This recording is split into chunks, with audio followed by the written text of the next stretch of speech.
Hello everyone and welcome to episode 20 of ComposerCast. On this episode, I chat to the lovely Tony Manfredonia, a composer and orchestrator based in Michigan. His music has been played across the United States, appeared in video games, used in live theatre productions, and is now published through both MusicSpoke and New Music Shelf. So, yeah, you're a composer and an orchestrator. Correct. So, what's the difference between those two? Just for anyone listening. Yeah. Composing is purely original. Or in a sense, arranging or incorporating something that's public domain. Okay. I consider that composing. Now, orchestrating, I've not done it too much, admittedly, but I'm always studying it. I'm always kind of pushing for it. But orchestrating, for example, the last time I did it, someone sent me about 4 minutes worth of music for piano that he wanted for full orchestra. Okay. What he's done with the music, I have no idea. But it was sort of like, he saw my orchestration tutorial series and was like, hey, I saw you do orchestration. Could you orchestrate this? So it was not any of my music necessarily. It was his notes, his harmony, his melody, and so forth, arranged, orchestrated for symphony orchestra, essentially. So, I guess that would be the difference. Yeah, that makes sense. That's cool. Right. Yeah. So what was your experience growing up? What was your first instrument? How early did you start playing? Yeah. So I was in second grade, which means I was roughly 7 years old. My mom is a pianist. Oh, okay. And my dad is a guitarist. He doesn't do it professionally. My mom does. She plays organ and piano for church music, basically. Oh, very cool. Yeah, and so I grew up, not even kidding. I would be sitting behind her organ, throughout church services and stuff. So I kind of grew up with a lot of liturgical and sacred music. Yeah. And so she taught me piano when I was roughly 7 or 8 years old. So that was the first instrument, but I eventually kind of leaned more towards the singing. Okay. And so I still play piano, but I didn't really it wasn't my secondary instrument, if you will, when I was in college. I was composition major with a vocal concentration. So I'm mainly a vocalist, I guess you could say, but I do know piano. Yeah, that's really cool. I mean, thanks. Yeah, piano for me, I know the theory behind it. I think I started off with, my mum made me take organ lessons. So I was doing the whole church organ kind of thing. I never got to play in a real church. That's the one thing I never managed to do. But on the electric organ, and had one of those at home. But now, that's awesome. Yeah, it was a really cool instrument. But now when it comes to it, I know the theory, but I can't perform. So I don't class myself as a pianist or an organ player. I just know I can write for it, but I can't perform, if that makes sense. Right, no, that makes total sense. It makes total sense. Yeah. So how did you get into composing? So what was the first sort of inkling that you had that you thought, oh, I really want to write something myself? Yeah, and it's honestly, it happened very late. You think of, there's the composers these days, they've been writing since, you read their bios, they've been writing since age 2, and I'm like, that was not me at all. I was in high school. I was a junior in high school. Right. So my third year. And at that time, my brother went into engineering school. I was thinking about maybe going into law school. But I was still performing in the musicals and concerts and things. And I would cover a lot of rock music, piano and singing, singer-songwriter type stuff. Yeah. I would cover a lot of that. And then my girlfriend at the time, she was like, oh, you should totally try writing something. And I was like, you've got to be kidding. That's never going to happen. And so I gave it a whirl. And I loved it. Now, granted, I don't write that kind of music much anymore. I do for fun if I ever get time and a chance, singer-songwriter or alternative rock type. But that was sort of my origins. And so then I went to my first year of university, and for music composition because I decided I wanted to major in it. But I was very naive to the whole thing. At my first year of college, I was like, wow, there's so much more that goes into writing music than just like what I have been doing. Right. And so I eventually, kind of learned the ropes there and then transferred out and started at a different university for the next 4 years. Because I almost feel like that first year of university for me was like really learning what music composition was. Okay. And then actually taking it much more seriously the next 4 years. So. Oh, yeah. Yeah. That's really cool. So you're writing some stuff for some video games at the moment, which I'll mention in a bit. Were there any games sort of when you were growing up or in adult life that got you interested in writing for games specifically? Did you have anything that really jumped out at you? Yeah. Oh man. Well, my brother, actually, because I have a sister too, my siblings and I, we loved not only the Legend of Zelda music, but we were like hooked on Final Fantasy. So you may even remember, like if you went to like your local game, like video game store, I know we have GameStop and there was like EB Games and all these other ones. Back in like the early 2000s, like you could go and buy like the Final Fantasy soundtracks, like on CD, at least in the States. And, we would get soundtracks for Final Fantasy games that we never even played. So it was totally like the Final Fantasy series, and then Legend of Zelda Majora's Mask for me was like life-changing. I still go back to that soundtrack. Is that because you listened to it, or did you play the game as well and then you heard it and you thought, this is amazing? Played the game as well, but there was something about, and even now, it's just so distinctly, it's so distinctly Koji Kondo, but it's also distinctly not like any of the other Zelda titles. There's like weird like it's got an eeriness, a little darkness to it as well. Yeah. And I loved the game, but the music too. I mean, growing up, I was maybe 8 or 9 whenever that came out, and I fell in love. I was like, this is unlike anything I've heard or played before. So it was really cool. Yeah, I don't think in the UK, at least I didn't come across any place selling like video game music. There were no CDs or anything like that around. So I think I think listening to stuff, all I could do was play the game and be like, this is so cool. Yeah, right. We didn't have no CDs to buy. I remember sitting there with the Game Boy, and my friend who I had on the podcast 2 episodes ago, I think, he reminded me that we used to sit there together with a Game Boy between us with a speaker and listen to the Zelda soundtrack. Oh my gosh. Yeah. That's how we could listen to music, whereas now Spotify, you just bring it up, you're on your phone in your car, Spotify. and it's done.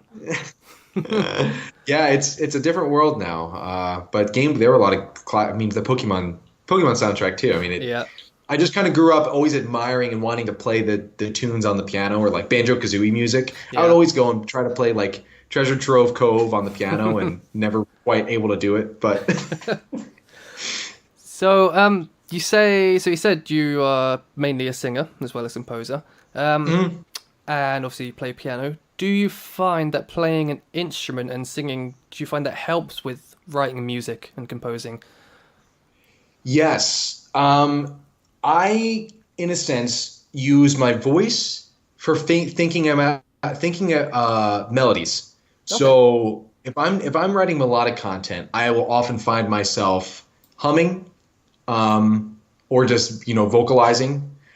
And when it comes to harmony and voice leading, if I want to do a lot of intricate counterpoint or just even spacing between notes, the piano is like my go-to. I rarely ever like kind of play and compose at the same time, if you will. Like I rarely ever just like play something and then just write it down. I will typically just use the piano as a tool for where is the harmony lying, where is, again, counterpoint especially is huge. I like to see it very visually. I work very visually with the piano. But melody for me always comes first. I'm always singing something, or I'll be driving and think of a melody and then record it, while I'm driving or something, just to document it. Yeah, that's really cool that we can actually do that now with our phones. Drive along and hum and it's done. Cool. But then you get home and you've still got it there because you're bound to forget, half an hour later. Yeah. Oh yeah. If you don't write these things down, it's just like I've fallen into that trap too many times of like forgetting to document it, and then I'm like, dang it. Well, you mentioned counterpoint. Could you explain to people like me and other people listening exactly what it is. Like, I heard the word, I might know what it is, but and yeah, would you be able to explain? So the best way I like to explain it is, imagine if you have, like, let's say you have singer A and singer B. Okay. Singer A is singing a melody, and then singer B is singing a counter melody. Right. Now, it's two separate lines that are interacting with each other. Counterpoint, as a whole, when people reference that, they often reference the rules in a sense that were sort of established by Bach back in the 18th century. Okay. But really when it comes down to is basically just musical voices, a single line of music interacting with other lines of music. That's basically the definition. Okay. So, for example, melody versus bass line, or kind of a harmony line versus the bass line. Yeah. So it's basically, that's the best way to sum it up. No, that makes sense. I like that. Cool. Now I understand, and hopefully some other people who maybe were like me and too scared to actually ask what it was, they understand as well. Yeah. Oh, I'm happy. I geek out about counterpoint. So anyone can talk to me about counterpoint anytime. Awesome. Do you have a favorite composer, like dead or alive, modern, anything? Do you have someone that you go back to listen to a lot? Yeah, a composer. He's actually become a new favorite composer of mine. He teaches at University of Michigan in Michigan, but his name is Michael Dougherty. And cool. He writes the most cinematic concert music I think I've ever heard. He has a lot of music for like wind symphony or concert band. And also a lot of stuff for orchestra. But so, for example, just to put it into perspective, he wrote, I forget when he wrote it, but it's called the Metropolis Symphony. And this is before there were like, a bunch of superhero movies. This was when it was mainly like comic books and the occasional Superman or Batman, like old school movie. Yeah. But he wrote a symphony to kind of coincide with like the story of Superman based on the comics. So like movement 1 is called Lex, like Lex Luthor. Yep. And it is, it is the epitome of like superhero music before superhero movies were a thing. It's incredible. Michael Dougherty. And I honestly, because I live about 5 hours from him, I want to just say, hey, I'm not going to university, but I will pay you to have a lesson with you because you're awesome. Yeah. So he's great. He's great. That's really cool. Do you have a favorite piece that you've composed in your career so far? Is there one piece that you're really happy and proud of? Wow, that is a hard question. I'm definitely quite proud of, and this is because I'm not normally one to say, well, because I beat myself up for my music, it's yeah. This is a horrible question for any composer to answer. That is a obviously. hard question. I'm thinking there was one. Well, yeah, it's to try to pinpoint it. I think what I'm definitely quite proud of is my most recent piece for a symphony orchestra, which is it's called Suite from Charon's Crypt, which is a game I'm writing, or a game I'm scoring, basically. Yeah. And it's essentially just an orchestral medley of 3 primary tracks, all of which you can kind of hear on my SoundCloud. And so I wrote it for a chamber orchestra. Where I went to school for college, they asked me for a big alumni concert, would you want to write us a new piece? I said, sure. So I wrote a suite of music from Charon's Crypt, which is still in development. Actually, as we record this, a public demo just launched today, which is exciting. So I wrote it for chamber orchestra, but I also wrote a symphony orchestra version, which should hopefully be performed next October, so about a year from now, in my immediate area. There's a local regional orchestra that we're in kind of figuring out when it would be best to perform it, but we're thinking next October. But I feel like it's almost in a sense the magnum opus of my vision of video game music meets concert music. Yep. And it kind of really combines that, So I'd have to say that. There's a lot of things that's a hard question. Yeah. Well, that must be such a good feeling to hear your music performed by people and especially in your local area, to have people playing your music. That must be so cool. It's very humbling, to be honest, because it's you think they could have chosen anyone, but they chose someone nearby. Yeah. It's quite surreal at times.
So you learned orchestration at university, at college, is that right? Correct. Yeah. Yeah. Are there any books or anything, or YouTube tutorials or anything you'd recommend people who want to learn orchestration that they go find? Absolutely. And I have it right here. So you mentioned, I learned like orchestration 101 at college, but Right. just given the style of music that I write, I mean, since then, I have read this book almost literally annually, and it's the one I recommended to you Yes, way back when. You did. But this book is like, this is like the best starting point. It's Principles of Orchestration by Rimsky-Korsakov, and I mean, I have it highlighted and dog-eared and bookmarked. It is essential. I personally think it's essential if you want to learn how to effectively write for the orchestra. Yeah. Because it gives you the foundation of like what orchestration was like in the Romantic period, so like the 19th century, 20th century, really, and you can apply the knowledge to so many different styles that I can't live without it. Yeah. So I think if you're starting out orchestration, that's your best one, because there's other ones. Like there's another one I'm reading right now called Textures and Timbres by Henry Brandt. Okay. And it's a little bit more complex. It's definitely like you want to be able to be, it's almost like that's after you level up and gain some experience points, then you go to that book. Yeah. Because it's like, it's very, I mean, even for me, it's just hard to read his phrasing sometimes. Like you have to really think about it. Yeah. The first one, it's neat. The first one you recommended, I mean, I've read a little bit, but I was reading it while composing a piece, and I have to say it helped massively, because it said, oh, well, this instrument goes with this one, and why don't you try using the clarinet at the same time as using the viola or something, and they go well together. So that was really useful. Exactly. And he splits it up into, he's got the string and the wind and the brass section as well, I think. So everything's nice and clear about how to do it. Right, and then you get to see it visually too. Like he'll give you samples of like his own works. Yeah. Kind of seeing it in action, if you will. And it's very, I mean, it's one of those books where you read it once and then you read it again because you want to make sure you don't miss anything. Yeah. So this leads on nicely to my next question of, why do you think the orchestra has lasted such a long time, like all the way from 17th century to being used in like modern films and games? That's a great question. I mean, I personally believe it's because the orchestra encompasses, all acoustic instruments, if you will. Not all of them. Of course, there's hundreds of instruments out there. But generally, things that the most widespread acoustic instruments that don't require any type of electronic interface. Yeah.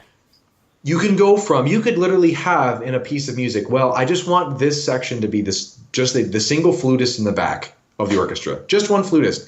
Yeah. 2 seconds later, have the entire orchestra playing the same exact thing, but I mean, it fills the room. Yeah. So I think it's lasted so long because of not only its versatility, but its power, both in large and small scales, its flexibility in how to create certain sounds. Yeah. I just think it is the essential ensemble to achieve the most like the widest array of sounds, colors, emotions, and everything in between. And I think that specifically is why it's lived on so long, because it's almost become like ingrained in our culture. Like it won't die out. Yeah, no, I completely agree. It blew my mind when I realized if you have a full-size keyboard or piano, like that is the range of the orchestra as well. You could write for the whole orchestra on that piano and all the different pieces. Right. Oh yeah. Oh yeah.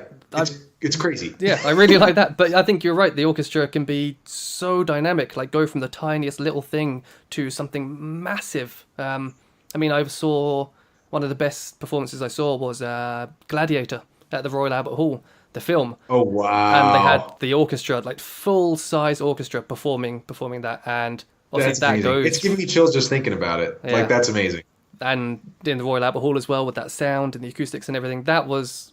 I'm not sure how I could top that experience, but yeah, yeah, that's cool. That blew me away. That was really good. Right, what do you find the most fun thing about composing, and what do you find the most challenging thing? Yeah, that is an awesome question. Most fun I find to be like the actual creative process. So the actual writing the melody, the actual writing process of putting notes on a page, figuring out the counterpoint, the structure start to finish, how it begins and ends. That I find the most fun. I could do that day in, day out without complaint. So do you physically write it down? Are you there with your manuscript? No, so I don't do manuscript paper, but I do directly notate into Sibelius. So I always use notation software first. Yeah. And I love that. Is that because it helps you visually just see it better? Or is it just that's what you're used to? And cool. You know, that's sort of how I learned to compose and how I mean, if you study a score by Stravinsky, you're looking at sheet music. So if you want to like kind of think about the orchestration there, it also helps translate the knowledge I learned by also working in sheet music, if that makes sense. Yeah, and you can hear it almost while reading it. Yeah, right. And then of course then I export the MIDI and go into Cubase. So all the notes, all the harmony, all of that is there. And then it's just a matter of adjusting the MIDI data and the key switches and all of that stuff for the virtual instruments. What I find most challenging, and granted, there can be creative blocks and that can be challenging, but what I find most challenging in the field of writing for games is really like the production side of things. Okay. So compression, EQ, mastering, mixing. Like I've been doing it for a while now, so I've gotten a hang of it. There's always room to improve. Don't get me wrong. Like I have a lot of room to improve in that department, but because it's not like what I sort of went to school for. It's almost like it's been very much a self-taught process, I guess, over the last 4 or 5 years that I've sort of had to just kind of figure my way out through talking with others and reading books and watching videos, that I can find myself getting frustrated when I can't do something as naturally as I can, like actually notating the music, like that side comes it's almost like second nature. Whereas the production is like this isn't quite what I'm trying. I have to just takes me a little bit more time to kind of weed my way through the mud a little bit. Well, it's like the music is already there as well. I want it to sound good. Why doesn't it sound good right now? Right. And you have to go through all the tweaking and everything. Yeah. Yeah. So that can be frustrating. Yeah. Again, it would have been different if I went to like Berkeley for, audio production or something. But so it's been just a process. Again, I've gotten to where I am, which is great, but it's still like I always have to be learning about it, and that can be time consuming and tasking and Yeah. On that topic, do you have any favorite Well, first of all, any favorite, like maybe virtual instruments that you use for orchestration? And do you have any favorite plugins when you are sort of mixing and mastering? Yes. So if I'm doing orchestral music, I have been using East West Hollywood strings, Hollywood brass, Hollywood woodwinds. I mean, basically their entire orchestral library. I have been using East West for, I guess, the past, 2018? Past 3 years. I bought, before they did the cloud, before they did the Composer Cloud, I bought one of those. They would do like these Composer Collection, like USB hard drives. Yep. That's exactly and so what I've been got. using. Oh, really? Yeah. So I've been using them just because, and I've learned how to make them sound, in my opinion, at least sound pretty good, just because I sort of know it inside and out. You know, I know all the key switches. I know how it all works. I think that's a really good point right there, is that you spent the time with that library and you know how to use it and make it do what you want it to do. Whereas I think a lot of people fall into the trap of, new string libraries come out, so they'll buy that and like they'll hear Albion 1 and they'll get that one because it sounds so lovely and lush, but then they move on to another one. Right. Oh, yeah. And don't get me wrong. Like, if I had the extra money to buy Spitfire right now, like, and when every single one of their libraries is about $1,000, it's like, while that would be great because really it is a brilliant library and it does sound better probably than the string library I'm using, it would take so much more time and money to figure out how do I make this sound as good as I've been making these other things sound good with the strings that I've been using. Yeah. And it's a tough gamble, you know. It's like, but I really should get it because everyone uses it, but I don't really want to. So yeah, it is almost like making the most out of what you do have. If it doesn't make sense to do it, especially financially, you know, to invest in all these libraries. Yeah. Well, completely like with my my box with a pillow shoved in it that I'm using right now, making the most of what I've got. There you go. There you go. Karen's Crypt is coming out for Steam, and did I see it's coming out for the Switch as well? Absolutely. Yep. Well, loads of indie games are coming out for the Switch at the moment. It's a really good time for it. Yeah. It's amazing. Yeah. From what I've heard, so I went on the website, had a listen, and I'll link everything in the podcast notes. But it has a very like old school kind of video game sound, like PS1, that kind of era. For someone who writes a lot for orchestra, how did you achieve that more like retro sound? Was there a difference, or did you just you know, so if I my like notation template for orchestra, you know, it has the flutes, you know, all of that. Yeah. So I would start with that, but when you go for the old school video game sound, you can't accomplish that full, you know, all the instruments in a sense playing at the same time, because then it just sounds like a mud of like sine waves. Yeah. So, you know, I kind of had to break things down. Like sometimes I'll even just put like, okay, here's the woodwind line for this track, not the flute, not the clarinet. I may name it clarinet or something, but you know, I think of like, okay, maybe 2 woodwind lines, 2 brass lines, because if you want to sound in a sense kind of like authentic but also a little bit modern, you know, I kind of had to break things down a little bit. And of course, the retro sound that I've been using has been from the Super. Have you heard of Super Audio Cart? Yes, I love Super Audio Cart. It's amazing. Yeah. So I've been using that because the graphical style is shooting for like the Game Boy Color. Yep. You know, it definitely has a little bit of a modern flair to it.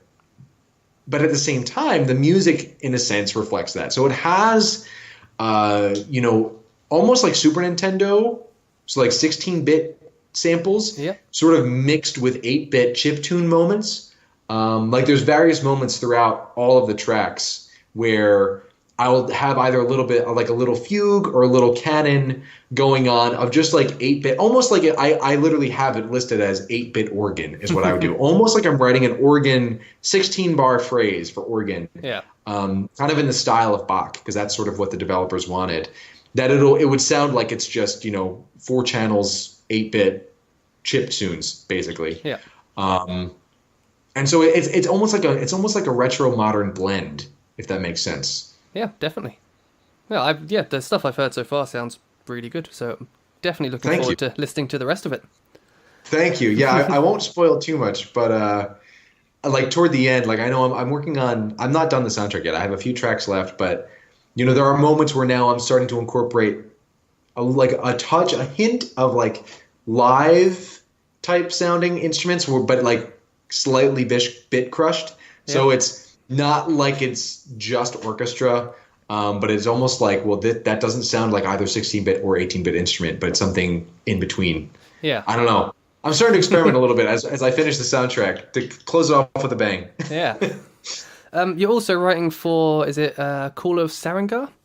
Well, so it would be Call of Saragnar. So Saragnar. Okay, that's just me writing it down wrong.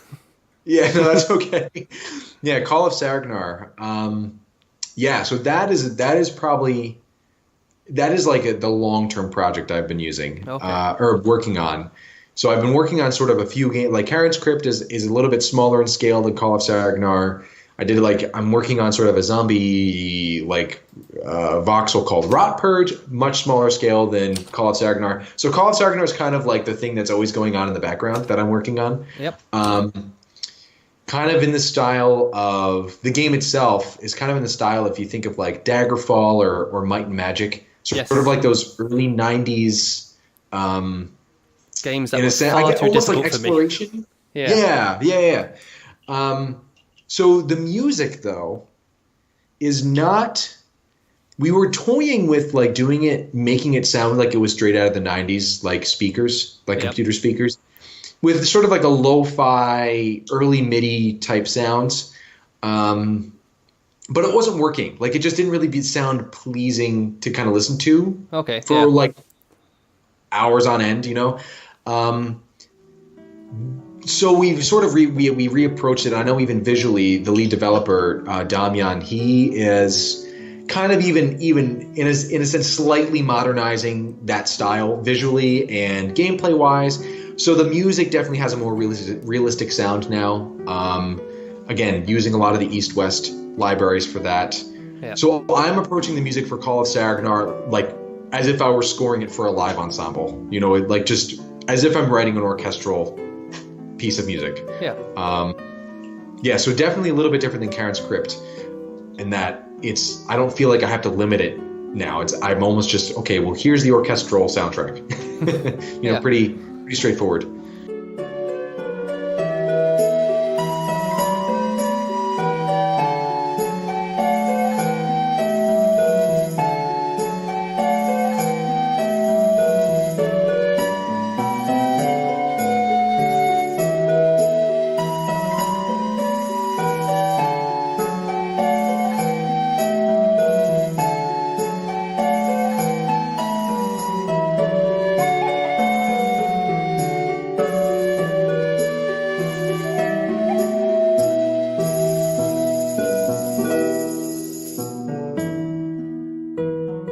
That sounds cool.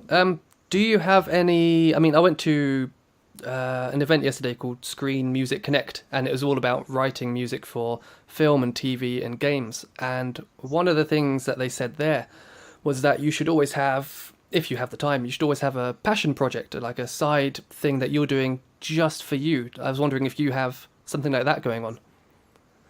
Oh, yeah. Well, in a sense, you could say that... Well, I wouldn't say Call of Saragnar is a passion project. It is a long-term project that kind of fits its way in between everything else. Yeah. But that is a job, But in terms of like a passion project, to be honest, I've recorded. So I know I said I don't really write much singer-songwriter type stuff anymore, but I did I guess it was like in February, so almost like a year ago now. I do whenever I find time. I will write stuff that like. You'd throw on pop radio or something where I do have fun doing that. And I do that whenever I'm just kind of feeling stuck with my other stuff. I'm like, I just need to take a break and have fun with some music. So I am right now, it might take a while, but I have recorded music and I'd like to kind of start orchestrating it a little bit. I have like virtual drum libraries and guitar, again, also East-West and some other companies. To just like orchestrate them and just produce an album basically. So it started. I haven't really made much headway, but that is sort of my next, in a sense, like background project. Yeah. So would you go to that, let's say, I don't know if you have any tips for if you get like writer's block, if you're trying to write something and you just get a bit stuck, would you, if there's no deadline looming, would you go to that and maybe play around with that sort of stuff for 10, Oh 15 yeah. minutes? Oh my goodness. Yeah, absolutely. Play around with that, or even just sometimes to be honest, just like stepping away. Like in terms of getting a creative block with no looming deadlines. Again, if Yeah. you have one of those, just Well, there's no time then for a block. drink a can of Red Bull and good luck. But when there's nothing really looming, just I'm an advocate of just go outside. Like go just if it's nice out, or even if it's not nice out, just go and do something that doesn't involve that side of your brain. Because in my experience, it's like the ideas will come. If you're like trying to force it, you're probably just going to end up like throwing it out tomorrow, which can be fine. Maybe that means you're getting rid of the gunk, which is good. But sometimes I find just doing something fun entirely different. Reading fiction is huge. Okay. If I'm just like bored, just like reading short stories, just to kind of use a different side of my brain, and then I tend to just kind of feel more ready to come back to the music. Yeah, no, that makes perfect sense. Right, we are on the penultimate question. So this is a big one. What are your dreams and goals for the future? What do you want to achieve? Say it's 20 years from now. What would you have liked to have achieved? This is a big question. I would love. No, I know that is a big question, and I truly don't want this to come off as sounding pompous or anything, but I would love to score, and this is like a huge goal that who knows. I would love to score some game that's actually published by Nintendo and have it recorded by the orchestra. I don't know if you've seen the little clips they've been posting of like.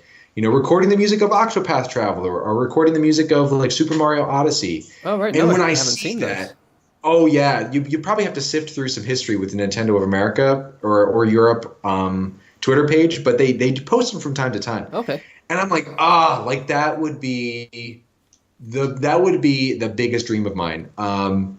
If not published, like a game published by Nintendo, because the indie game industry is now becoming such a big thing that I'm really enjoying it, that I'd be happy just to recording a soundtrack for an indie game, a funded recording session with an orchestra for the soundtrack of an indie game. Like that alone is a big enough dream and goal for me. Yeah. I'd kill that. I'd love to have that happen. There's something about, you think of when you can, because you can always tell when a game has a live orchestra recording versus something that's sampled. Yeah, that was another thing they brought up yesterday. Good. Yeah, it can still sound brilliant, but there's still such an expression that can be achieved by humans that can't be accomplished by programming. Definitely, they said their point was that and they were talking about AI at the time as well, about the whole AI writing music, but they were saying that if you're recording with like MIDI instruments and samples and everything, you just can't get as much emotion in there as you do with a live player. You don't get all the squeaks, you don't get the little slightly out of tune, and everything's 100% quantized and perfect at the moment. Right. And you can tweak it in ways, but again, it's like if you think about a conductor standing in front of an orchestra, rarely are they so on point that the tempo never fluctuates. Yeah. I think of something that's more legato and evocative. The tempo marking may be like quarter equals 80 for like all 16 bars. Yeah. But if a conductor's doing that, it's not going to be that specific, Yeah. And the orchestra follows the conductor as well. Oh yeah. And so like when you lose that, again, it can still sound fabulous, but there's something. I mean, and so many people know. There's something about a live orchestra that it's like the ultimate experience. Yeah, the ultimate experience. Yeah. All right. So to finish, if you had one tip for your younger self, or maybe a composer out there who's just starting out and wanting to get into orchestration and video games, what would you tell them?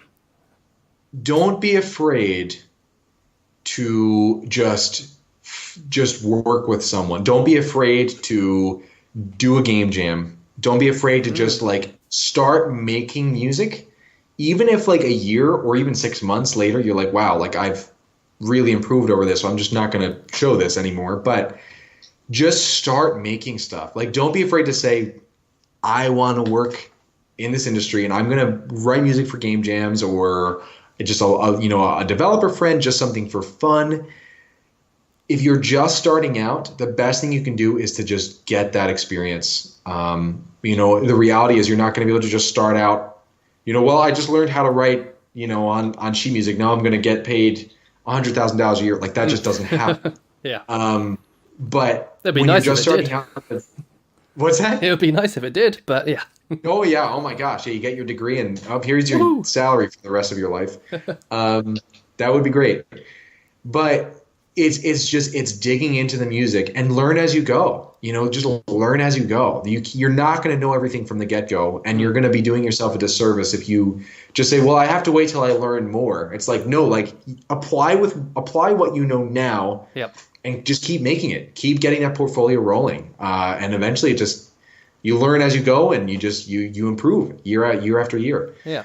I think not being afraid of other people's opinions is important as well, because you can get so scared at the beginning of putting anything out there because someone on YouTube, some person you don't know, is going to comment and say, well, this was crap, I don't like this.